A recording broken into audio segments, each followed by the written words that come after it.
যে কবরে কেউ যদি বলতে চায় রব্বি আল্লাহ, আমার রব আল্লাহ, অবশ্যই তাকে রবের যে 5টা অর্থ আছে তার প্র্যাকটিক্যাল লাইফে ওটা মিলিয়ে দেখাতে হবে যে হ্যাঁ আমি রব মানি। তাহলে কবরে আপনি বলতে পারবেন রব্বি আল্লাহ, আমার রব আল্লাহ। দ্বিতীয় প্রশ্ন হবে মা দীনুকা, তোমার দিন কি? দিনের আমি 19টা অর্থ পেয়েছি পুরা কোরআন শরীফের ভেতরে, সামারাইজ করে আমি 10টা বানিয়েছি। এই 10টা বিষয় যদি দুনিয়াতে কেউ দেখাতে পারে যে হ্যাঁ আমি দিন এই 10টাকে মানি এবং প্র্যাকটিক্যালি দেখাই, সে কবরে যাওয়ার পরে বলতে পারবে দিনুন আল ইসলাম, আমার দিন ইসলাম। এবার আসেন তো আমাদের কয়টা মানা হচ্ছে? আল্লাহ রাব্বুল আলামিন বলেন আফা গায়রা দীনিল্লাহি ইয়াবগুন, তবে কি এরা চায় আমি যে দিন পাঠিয়েছি সেই দিন বাদ দিয়ে অন্য কোন দিন তারা কি তালাশ করে? আল্লাহু আসলামা মান ফিস সামাওয়াতি ওয়াল আরদ তাওআন ওয়া কারহা, ইচ্ছায় হোক অনিচ্ছায় হোক, আকাশের জমিনে যা কিছু আছে সবাই আমি আল্লাহর দ্বীনের সামনে মাথা নত করে দিয়েছে। ওয়া ইলাইহি ইরজাউন, সবাইকে ফিরে আসা লাগবে কার কাছে? আর জোরে বলেন। এটা বাংলা অর্থ ছিল। এবার আসেন আর ব্যাখ্যা যায়। দীনুন আল ইসলাম, এ কথা আমরা কবরে বলতে চাই না চাই না? আরো জোরে বলেন। 1 নম্বরে দিন শব্দের ব্যাখ্যা আমি কোরআনে কারিম থেকে পেয়েছি। দিন মানে এই রাতের পরে যেটা আসবে ওই দিন। বলেন হ্যাঁ, দিনের প্রথম অর্থ কিয়ামতের দিন।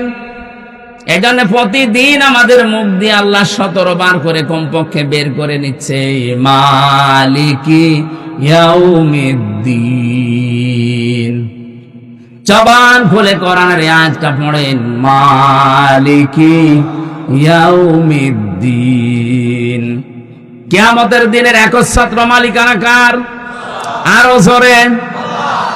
এটা দিয়ে আল্লাহ আমাদের বারবার মুখ দিয়ে বের করাচ্ছেন, কারণ হচ্ছে কিয়ামতে কিন্তু কারো কিছু করার থাকবে না, কারণ একচ্ছত্র মালিকানা আল্লাহর।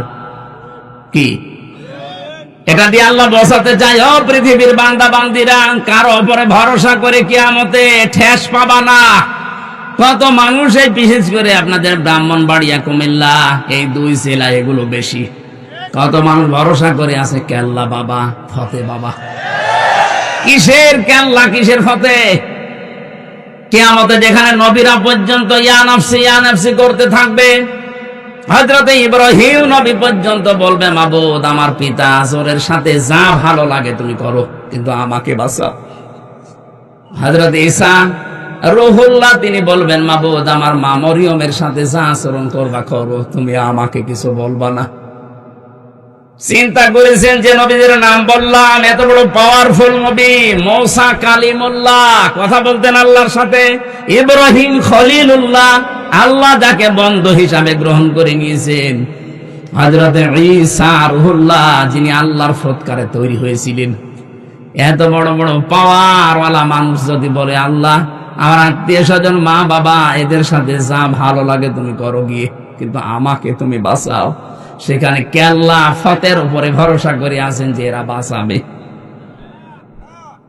আমার তো কোরআনের ব্যাখ্যা তাফসীর পড়ে এতটুকুই বিশ্বাস জন্মিয়েছে, সূরা আবাসার ভেতরে আছে ইয়াউমা ইয়াফিরুল মারউ মিন আখিহি ওয়া উম্মিহি ওয়া আবিহি ওয়া সাহিবাতিহি ওয়া বানিহি লিকুল্লি ইমরিইম মিনহুম ইয়াউমাইযিন শাআনু ইউগনি।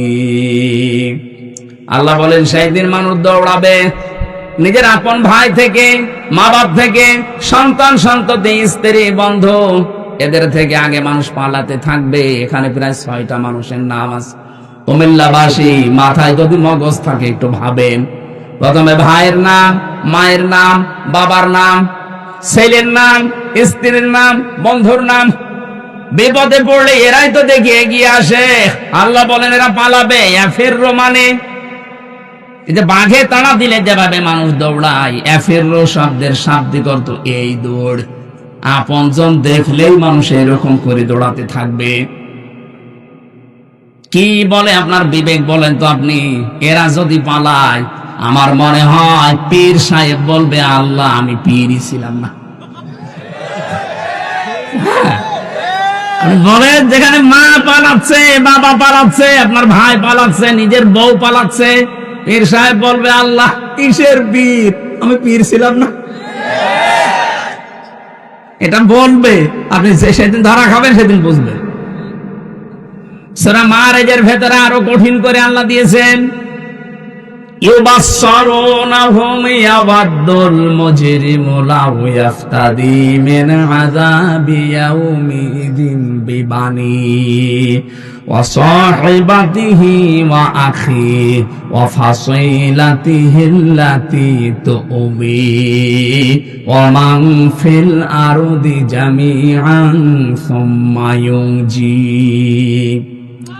আল্লাহ রাব্বুল আলামিন বলেন, ওই দিন মানুষ মুক্তিপণ হিসাবে দিতে চাইবে সর্বপ্রথম তার ছেলে মেয়েকে।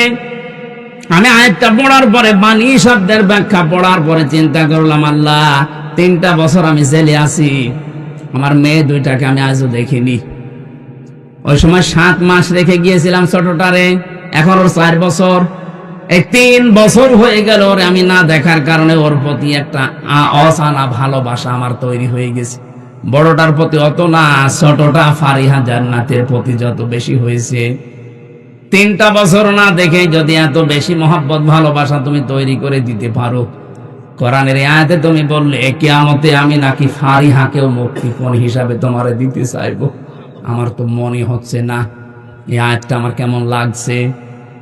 আপনি চিন্তা করেন তো, কিয়ামতের দিন এই ফারিহাকেও বলা লাগবে আল্লাহ এটাও দিয়ে দিলাম মুক্তিপণ, তুমি আমারে বাঁচাও। আমার স্ত্রী, আমার ভাই ভাগ্যর যা আছে, আমার বোন আছে, এমনকি আমার দুনিয়ায় যারা আশ্রয় প্রশ্রয় দিত, আমার দরের লোক, আমার আত্মীয় স্বজন, জ্ঞাতি গোষ্ঠী, এদেরকেও তোমাকে দিয়ে দিলাম, যাও। ওয়ামান ফিল আরদি জামিআ, দুনিয়ায় যত সম্পদের মালিক ছিলাম সব আমি দিলাম, সুম্মা ইউনজি, তুমি আমারে বাঁচাও। আল্লাহ জবাব দিয়েছেন কড়া করে ধমক দিয়ে, কাল্লা, কখনো না, কাল্লা কখনোই না, ইন্নাহা লাযা, তোরে আমি লাজায় দেব। কোথায় লাজা? কি আল্লাহ ভয়ঙ্কর বর্ণনা এর পরে দিয়েছেন। লাজা কি জানো? নাযাআতাল লিশাওয়া, এখানে গেলে আগে মানুষের চামড়া খুলে যাবে। আমাকে রিমান্ডে মাটির নিচে যখন নিয়ে গিয়েছিল ওই আয়না ঘরে, আমি দেখেছিলাম মাঝে মাঝে রাতের বেলা, রাত 11টা 12টার পরে ওরা আসতো, 4-5 জন এসে এই কিছু জিনিসপত্র নিয়ে বলছে আমরা এইগুলো দিয়ে নখ তুলি, মানুষের চামড়া তুলিয়ে, যে এইগুলো দিয়ে জীবিত মানুষদের নখ তুলে নেয়, চামড়া তোলে, ডিম নিয়ে এসে বলতো যেগুলো আমরা দেই। আমারে কোনোদিন ওগুলো করিনি, কিন্তু দেখিয়েছে যে এগুলো দিয়ে আমরা নখ তুলি। তার মানে ওদের ওই ভয়ঙ্কর কথা শোনার পরে যেন আমি মিথ্যা কথা বলতে বাধ্য হই। আমারে বলেছিল আকিস গ্রুপের বিরুদ্ধে এই কথাগুলো বলা লাগবে। 2 নম্বরে, এই দেশে জঙ্গিবাদ তৈরি করার জন্য জামাত ইসলাম আর শিবির কাজ করছে, এটা আপনি বলবেন আদালতের সামনে, যে তাহলে আপনারা ছেড়ে দেব।